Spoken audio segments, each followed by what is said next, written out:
Bonjour à tous, bienvenue dans votre revue de presse quotidienne du 4 mars 2021 sur JDC Plus TV, celle qui sélectionne l'actualité journalière pour vous. Avant de débuter, abonnez-vous si ce n'est pas encore le cas et cliquez sur la cloche de notification pour être à jour sur l'essentiel de l'actualité camerounaise. À la une des journaux, cap sur le Nozo avec le soir qui se questionne. Les terroristes camerounais financent-ils Human Rights Watch?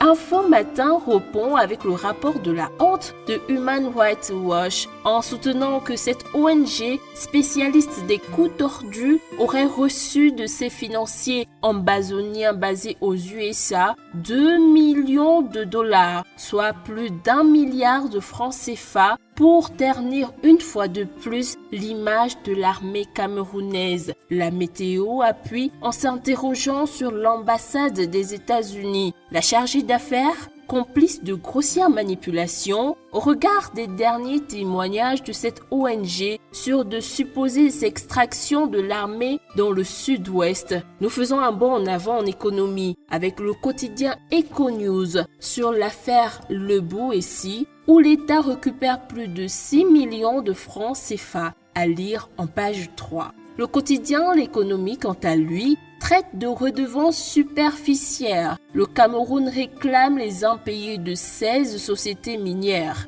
En effet, le ministre des Mines, de l'Industrie et du Développement, Gabriel Dodon-Kogé, invite les sociétés à s'acquitter auprès du Trésor. C'est toujours en économie. Mais cette fois-ci, l'État qui vient en aide aux PME. Défi actuel titre Fiscalité. Les allègements de l'État réservent aux PME. Ceci en vue de contrer l'impact négatif de la Covid-19 sur les entreprises. Nous terminons notre revue avec La Femme. Le jour traite sur les femmes déplacées de guerre s'agissant de la crise anglophone. Celles-ci peinent à se prendre en charge dans leur refuge de l'Ouest.